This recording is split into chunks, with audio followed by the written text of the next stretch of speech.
Welcome back again. You're still watching us here on Cairo Local Time, and to shed further light on the outcomes of the 8th National Youth Conference, which took place last Saturday here in Cairo at the Manara Convention Center in New Cairo, with the auspices and the attendance of President Abdel Fattah al-Sisi, and with the attendance of at least 1,500 participants, and the engagement of the youth, the Ask the President session, the importance of the continuation of this session, the important topics that were on the agenda of this session in particular, coinciding with what's happening today in the world of social media and fabrications, as well as false information, manipulating people and diverting them away from their main purpose or their normal everyday life routine, how that is being very effective and challenging. And what is the role of experts, what is the role of the media and the community to be able to work hand in hand with those youth, to be able not only to clarify the misconceptions, but also put for them forward the truth and reality, have them use their critical thinking to be able to differentiate between the truth and the lie. More about the conference, its importance, and the importance of its continuation as well. Very much delighted to have joining me here in the studio Dr. Tamer Radi, who is a professor and chairman of the Department of Economics at the Faculty of Commerce at Ain Shams University. Thank you very much, Doctor, for joining us. Thanks for having me. This is the 8th edition of the National Youth Conference, very successful initiative that is continuing and ongoing, also revolving and developing with time as the numbers start to move forward as well. If I was to ask you about your general perception of the whole idea of the conference, what would you tell me? The conference is very crucial. What happened is we have learned from our previous mistakes. I would say Egyptian government have learned a lesson from what happened prior to 2011. Let me tell you that between the years 2004, 2008, 2009, we probably had one of the most successful economic reform programs. Our economy was doing very well.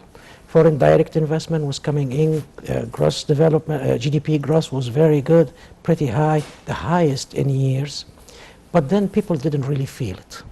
People didn't understand it, didn't commit to it, and they were not convinced. That's a problem that Joseph Stiglitz, a famous economist, a Nobel laureate, have written about in 2003. He said, well, if you don't convince people with a reform program, they are not going to stand by you. If they don't stand by you, chances of that program to succeed is very slim. So then, now, after 2011, what happened is we went into economic crisis, required a very aggressive economic reform program. And it is hard on people to understand why subsidies are going down, why prices are going up. Its importance is visible to all economists, to everyone with common sense. Yet the common citizen doesn't know. The majority of our citizens are young people, more than 50% of the population. So if you are going to engage somebody, engage the young people. From the very first basics of success for an economic reform program is to have people by your side. And that's what's happening in this conference. It started in 2016, it's now 2019, and it has been 8 conferences. And we hope for way more to come. These sessions also, what's interesting about this conference is that the sessions are not very far away from the reality of what's happening on the ground here in Egypt. For instance, the 8th National Youth Conference that took place last Saturday focused on exactly what's going on in the world today. It's the phenomena of the use of the internet, combating terrorism, the 4th generation war, fake news that is all over the place. And we have, interestingly, even experts who have been on the media for a very long time and are very much expert with technology. We're really shocked to see how you can really manipulate the truth visually and playing with the visual effects to be able to turn the truth upside down. And unfortunately, the fake news turns into an illusion of reality that many people would follow then. Now, I'm not going to talk about the sessions in particular as much as I'm going to talk about the concept of broadcasting live with this National Youth Conference. We've had an increased number up to 1,600 in this youth conference. Obviously, if you're talking about 50% of the population, you won't be able to fit them in, right? Every conference. So you're going broadcast live to be able to reach that percentage. Is it really doing is it really reaching its goal? be very frank here. I believe it is. I believe that the Egyptian population became more aware that a lot of things that you see aren't really true. I guess the whole world is trying to see that again. If you listen to President Trump, one of his very famous words today is fake news, fake news. You almost hear him saying that every day. And I can give you some real powerful example for news that absolutely didn't make sense, but then people believed it. And their belief in it had some serious bad consequences. I remind you, in 2011, when the President Hosni Mubarak was giving the speech saying, you know, forgive me, I'm not going to rerun again, give me till the end of the year, something to that effect. The very second day, a rather respected newspaper, Western newspaper, with some rather respected journals, put one headline that said, the President of Egypt's wealth is estimated to be $70 billion. 70 billion is a huge number. For me, as an economist, I was laughing. There is no way that a respected journalist in a very respected journal, Western newspaper, would publish something like that and he would really believe what he's publishing. Egyptian GDP at that point was 230 billion. You want to say one individual is 70 billion worth? That's absolutely not true. Now, IMF, International Monetary Fund, the very second day, published an announcement and said, this is completely wrong and it doesn't make sense and it's fake. But then what happened in Egypt? Every Egyptian citizen was Remember asking, the number. no, they were asking, what is my share when they get the stolen money? Oh. It completely changed the public opinion overnight. And it was completely a lie. You know, it seems to be that definitely there's no control whatsoever upon the credibility of the kind of news that's been circulated. I'm talking particularly on social media, because almost every single person is on social media every single day. And you'd be surprised the number of hours that a person would be, whoever you are in this world, you're always on social media, one way or the other. So it does affect you. You are addicted to it. Right. According to researchers, of course. But then, while you have no regulations and credibility, you're asking people to practice self-awareness.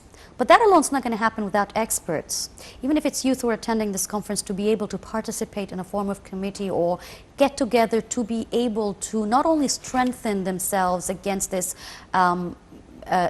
disease, but also to raise awareness to other people who are not youth. You'd be really shocked about people who be very well educated, old of age, and still believe this fake news. So you're an economist, you understood this fake number, but then again you said it changed the public opinion overnight. So not only did they believe the number, they started making plans of what they're going to do when they get this number. What is supposed to be done here, Professor? You're a professor in university, you're running a very important department. It's all about economies anyway. In all over the world, it sums down to be, it's all about the economy. If it's doing well, people are happy. If it's doing bad, people are very vulnerable. And people can misuse this vulnerability rather easily through fake news. The only solution to this is transparency, which is exactly what's happening in this conference. Real numbers are being said, projects are being listed, and then a debate is going to take place. A question and answer from the top, the rather top official in Egypt. You can ask him whatever questions you want and the answers would be made ready. Transparency is the only way to get over rumors, to get over fake news. You need people by your side, and the only way to have them is give them the truth, and they'd believe it. Now, you're an economist, and usually the world of economy is not really easy, especially when you're dealing with numbers and equations and tables and all that. But for the majority of the public of all age groups, they will be very much convinced with the simplicity of how you send them the information, or be transparent, as you said, with them. So unfortunately, as selfish as a normal human being would be, at the end of the day, they think that the world revolves around them. Yes. So what am I going to benefit as an individual with all these numbers and all these issues? Yes. But you want to simplify it, not in terms of numbers, but to explain to them what are the steps that you have been taken. What will be your reality today if those steps were not taken? So we're talking about a different strategical way of handling people's mentality. Yes, yes. How do you think this should Well, be I'll tell you working what out? we do at the university. You go into the class and you ask the kids, about students. Well, what do you think of the economy today? You get their feedback. Well, what do you think of what's happening? Do you agree or disagree? You get their feedback. And then you start talking for hours and hours. You're not putting the fanciest of all theories. You're putting things really simple. You're saying, well, we are at a recession. What do countries do in recession? Governments spend.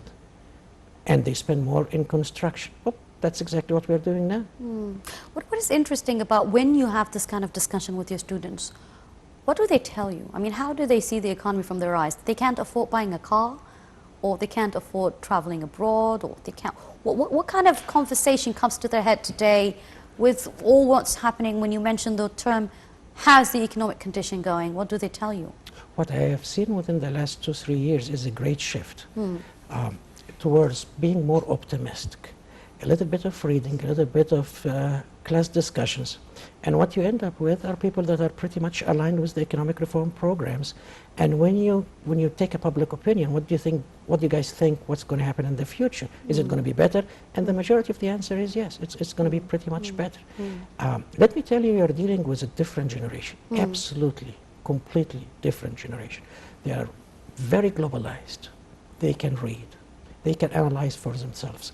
Give them the right thing, give them the truth, they would understand and appreciate it. I'm very glad you mentioned that. Maybe we're going to sort of shift a little bit away from the youth conference itself, but we will be talking about youth, which is the concept of this conference in the first place.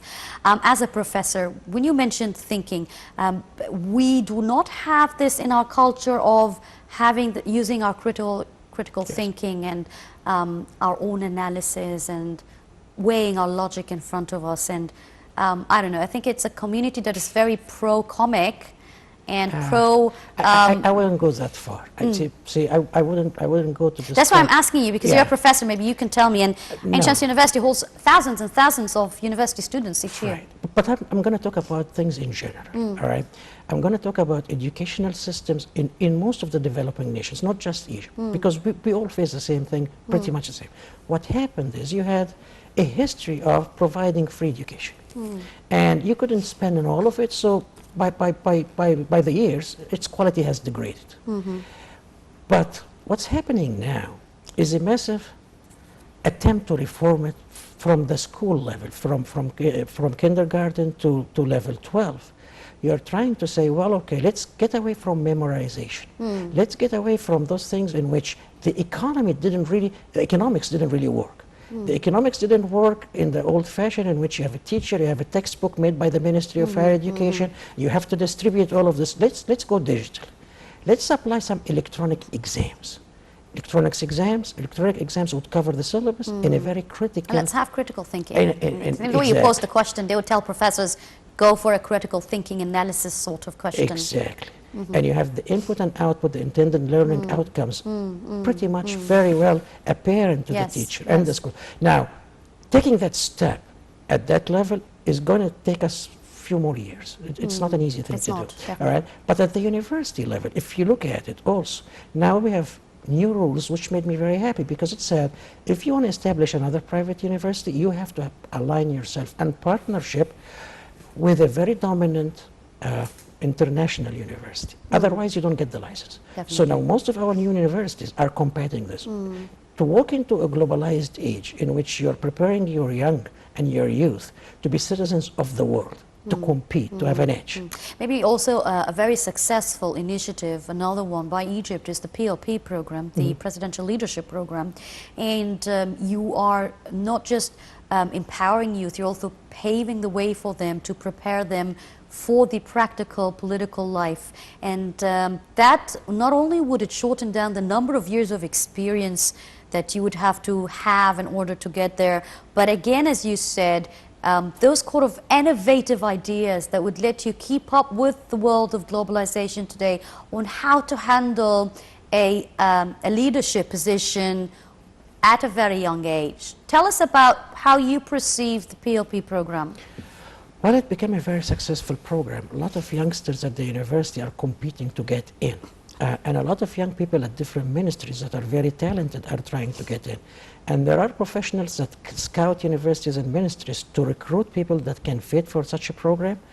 And the outcome of such a program was vice ministers and people at key positions in the country. As of course, as you said, spend a few years near to a decision maker and you start knowing what's going on. And you start building your own judgment, you start building your own strategy, and you can apply more of what your vision tells you, because it is a combination. You would learn the tricks, but you also have to come in with your own views, with your own globalized, new view, open, outward-looking views, development views. And it is working so far. It's working pretty well. Yes. But the number of people that are benefiting from it can increase even further. Well, definitely they need to go through a lot of training. It doesn't. You don't get there easily. You have a lot of examinations you need to go through to be able to excel, to reach the next stage. Now, I'm not going to talk about the challenges that are facing youth today. We don't need to talk about that because it's already known and it's clear.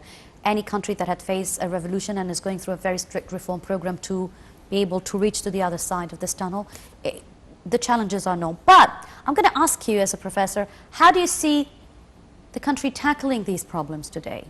Well, they're definitely doing a good job, and it's still a lot of work to do. Let me name some of those problems. Well, there is the very obvious unemployment. But then unemployment all over the Middle East, not just in Egypt, is a phenomenon because the majority of those unemployed have college degrees, and they are young. So because you're a professor of economics, again, would they be listed under the unemployment category or the underemployed category? Because you're overqualified for a job. It's not that you can't find the job, you're overqualified for the job. There's a big difference, right? Right, but the majority is unemployed by the definition of unemployment. Seeking work, looking for a job, they are able to work, but they can't find it. Almost 40% of your 9.5% unemployment in 2010, 40% of those had an equivalent of some sort of a degree that's college degree or equivalent. And that's a ticking bomb. That was bad. And that's bad all across the Middle East. Now, that has been reduced. Of course, with the number of projects that have With the been number of ongoing, projects, which some people don't seem to see happening in Exactly. Egypt. And that's, again, the logic. Now, I think there should be a role that should be played by the economist experts to be able to, at least as they have journals in their departments and their universities, to have journals that would be published online, at least, since we are combating terrorism in other means and using new technology to educate people and raise awareness and keep telling them this is what's happening. Right. This is why unemployment rate, it's not just a number, and that's what I just mentioned earlier. You need to simplify information for them. Are you working on that? Do you know economists that are planning to work on doing these kind of we do regular publications? conferences for awareness at the university. It's part of our social responsibility. And we do that almost once a month at least. And we hold it, we get the students, we explain to them what's going on, and we encourage our economics major to do the same over their Facebook pages and to spread the knowledge. But let me go back to the second problem, the one that has to do with education. All right. Now, as I said earlier, education is witnessing a massive effort, but this is going to take a long time. Now comes the third one, which I think is even the most dangerous. It's the cultural confusion. Because sitting there at the university looking at the students, I've always warned them of the globalization effect that resulted in the highest degree of separation between one generation and the next. For their parents were raised on completely different values. They had 2 TV channels, very few radio channels, very few books to read, one source of information. Now, this generation is the generation of the internet and the satellite receivers. So then, the separation of values are great. So I always used to joke. I say, being subjected to such social pressure would make your hair grow either up this way or down that way. But the modern citizen that we grew up with in a very modern society, moderately religious, very peaceful. That's how I grew up. You don't see that anymore. You see that conflict that's brewing every now and then. This cultural confusion is a direct effect of globalization, rapid globalization, a big knowledge. And then what the country is doing in here is impressive, because it was the very first time in modern history in Egypt in which the message that the president would say is, well, we have to go back and look at the message of places like Azhar, places like religious institutes, and we have to encourage that moderation that was going on. That's the thing. You cannot isolate committees and say, well, I'm specialized in A and I'm specialized in B.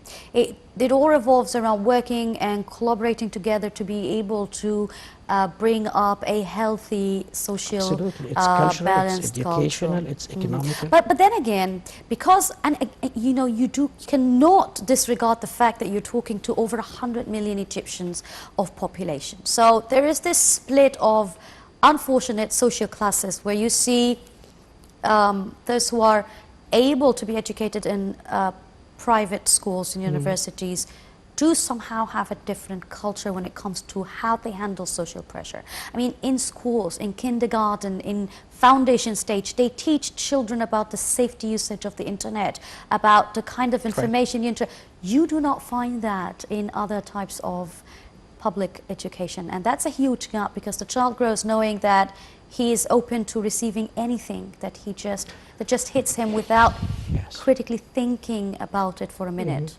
What needs to be done there? But again, that happens in here to a very large degree, of course. You have that problem, but it happens everywhere else in the world. You know, Brexit is a result of that. You know, the elections in America was a result of that. So it's not just a localized phenomenon. Of course, it's an internet. It's a human phenomenon. It's a human thing. It's going on with the age of the internet. You have to watch out for the news. Now, awareness. What are you going to believe in? You know, you get those messages in your phone that says, I am the president or the CEO of blah, blah, blah company. And a lot of people tend to believe that still. But then again, I remember growing up in America, a lot of older people would get phone calls that say, apply to this bank, and they would be scammed. So what's happening now over the internet used to happen over there over the phone. It's the same phenomenon. But yes, we do have a lot of work to do in that regard. Unfortunately, our time is really up, and this topic is very important. We can go on and on about it, and definitely we're going to be talking about more and more, maybe in future episodes. But for now, I want to thank you very much, Dr. Tamer Radi, Professor and Chairman of the Economics Faculty of Commerce, Ain Shams University. Thank you very much for joining us. And that brings us to the end of our episode of Cairo Local Time. I'm Yasin Bakir signing off. Thank you for watching.